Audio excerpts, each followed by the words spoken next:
What is going on, fellow Gooners? Absolutely thrilled with the result today. Arsenal 2, Wolves 0, match week 1 of the Premier League season 2024-2025. I'm going to be doing a little players rating slash match review, match analysis, whatever you want to call it. I'm going to try and do these every week, so if you guys are new to this channel, if you're a Gooner like myself, if you absolutely love everything Arsenal and just everything Premier League, then this is the channel for you. Hopefully you guys enjoy. If you do, leave a like and subscribe. But let's not waste any time. Let's get right into it. I'm going to start off with just like a little bit of my thoughts on the game. Some of the standout performers. I think there were like 3 or 4 players that I thought really stood out. David Raya was definitely one of them. I think it's a little bit harsh. I had the ratings pulled up on the side just because I wanted to have a little bit of visuals for you guys. I didn't just want my face as the only thing you guys see, but David Raya, 7.6 on SofaScore. I'm not really sure how these ratings work for the websites. I don't usually use them. Like I said, I wanted some visuals, but I think David Raya definitely deserves at least an 8. Because, yeah, I mean, he made some really insane saves. There was one on their striker, I forget his name, I think it's Strand Larson. He had one chance, I think, early on in the second, or maybe late on in the first half.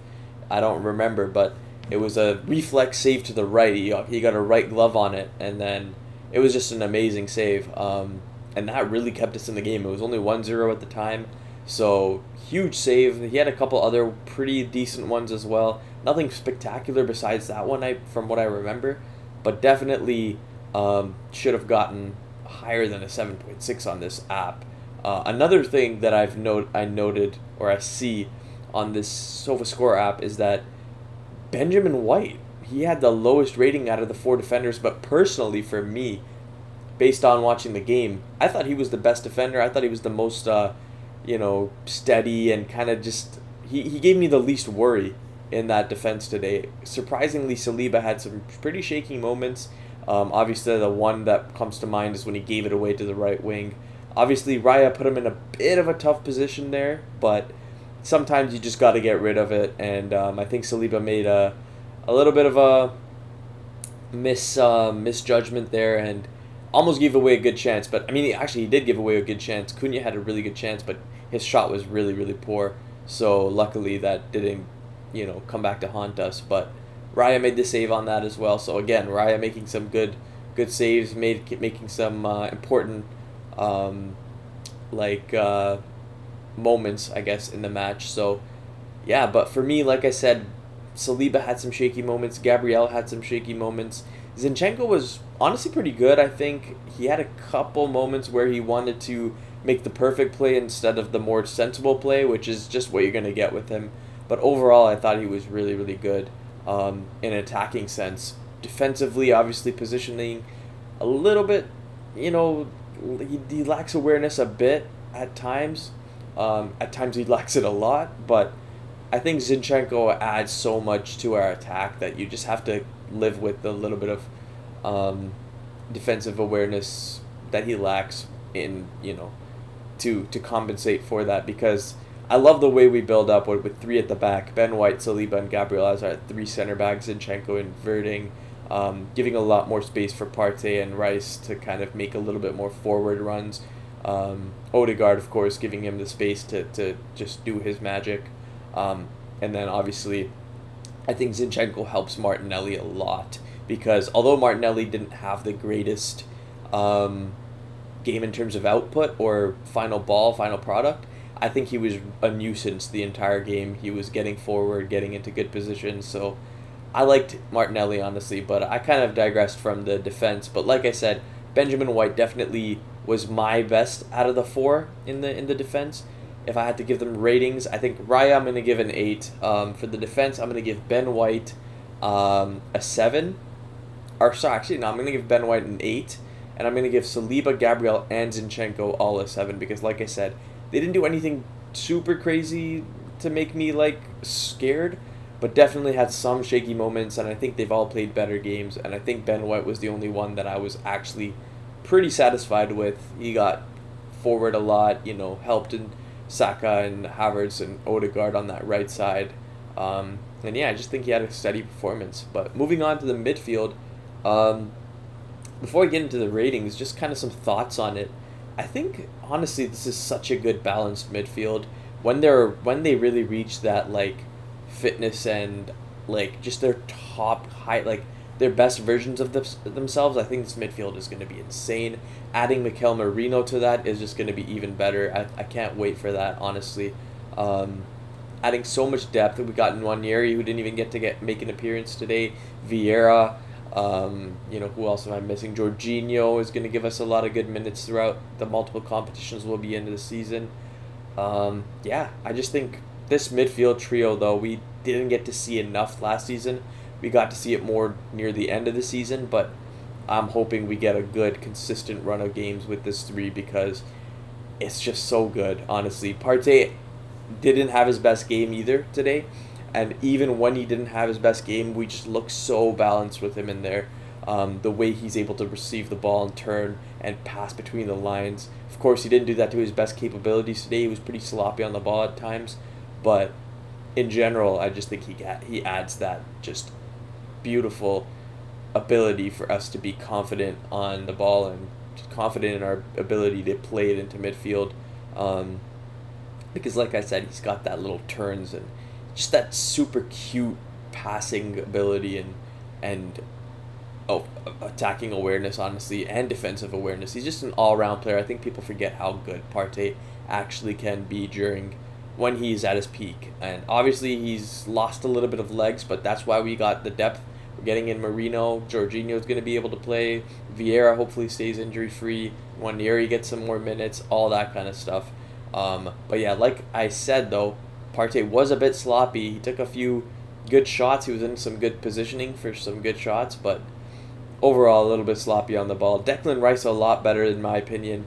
He was bombing up the left side, helping Martinelli a lot. Made some really nice, clever passes. Got into some really clever attacking areas as well. I think he's going to get a lot more goals and assists this season. He already had a pretty decent goal and assist season last year, but I think it's going to be even better this year. And then moving on to my standout performer of the midfield, which doesn't show on the SofaScore ratings, which is why I don't trust these ratings. Odegaard for me was definitely the best midfielder in that three. The way he pressed I don't understand how he can have like such an insane cardio, but he just does not stop running. The way he pressed from the front, he won back so many balls. Even if it wasn't him actually winning the ball, he was the catalyst in the reasoning that we won the ball, or the catalyst in why we won the ball so high up the pitch a lot of times, and just some of his clever passes, the flicks he was doing, like the flick he did to Kai Havertz in that one chance, some of the through balls he made behind to Martinelli, just such a clever player and such a hard-working player, leads by example, amazing captain. But yeah, those are just some of my thoughts on the midfield. In terms of the ratings, I'm going to go Martin Odegaard. I think I'm going to give him an 8, and I think I'm going to give Declan Rice a 7. I gave Partey a 6 in my TikTok ratings, but that was a little more right after the match, and I kind of let it sink in a bit. I feel like 6 is a bit harsh, so I'm going to give Partey a 7 as well. So Rice and Partey 7, and then Odegaard 8. And then moving on to our front three, I spoke a little bit about Martinelli already. I'm just going to give him the rating already. I'm going to give him a 7 because, like I said, he was getting into great positions, but he wasn't able to get the final ball as lethally as he has been at least 2 seasons ago. And then Bukayo Saka, Kai Havertz, the 2 standout performers. Even SofaScore agrees. So that's one thing.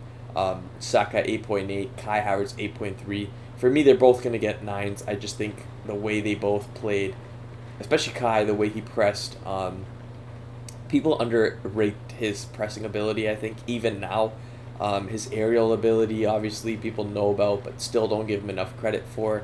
He literally covers so much grass within just a couple strides because he's 6'4". Like, people forget how, important his frame is for this Arsenal attack, not only in terms of holding up the ball and link-up play, but also just in defense, like defensive pressing. I think he adds so much value to that pressing, especially with Odegaard just near him pressing in 2 and 3s. I think it's so important to this team, which is why I don't really think we need a striker as much as we need a backup for Bukayo, and maybe some reinforcements in midfield, maybe a little bit of a different profile. I wouldn't be upset with the striker signing. I just don't know if it's the most necessary signing we need to make right now. I see a lot of people still not believing in Kai and wanting a striker. Obviously, a more clinical striker would be nice, but Kai gets you so many chances that he's bound to be efficient in terms of GA, even though he's not as clinical, but the amount of chances he's getting you and creating for others is going to make a lot more, GA across the team. That he's going to create and score a lot. So I think that's shown or evident today with the 1 goal, 1 assist. Same with Bukayo Saka. I think they're developing a lot of really nice chemistry. Kind of reminds me of Firmino and Salah at Liverpool back in the day. And then if Martinelli can gain some form, he could be that Mane. Like, obviously not as good as in link up as Mane was, but just that transitional threat that we're gonna need against teams that also pin us back at times. But anyways, I've been rambling a decent amount already. Like I said, though, Saka and Havertz, I'm gonna give them both a 9.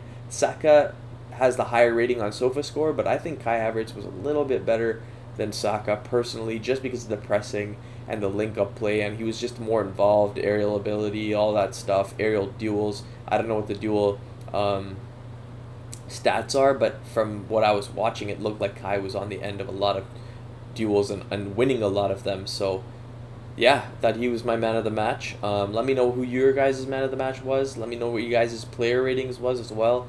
Any other things that I might have missed out on this match analysis, match review. Definitely always love talking Arsenal with people, and love talking just football, honestly, like tactics and what you guys noticed that I might have not noticed, all that kind of stuff. So let me know in the comments your ratings, your man of the match, some other stuff you noticed about the game. And yeah, if you guys are a gooner, like I said, leave a like and subscribe if you enjoyed this video. Let me know if you guys are interested in seeing, weekly match week ratings and post-match analysis or player ratings. And yeah, hopefully I'll see you guys in the next one.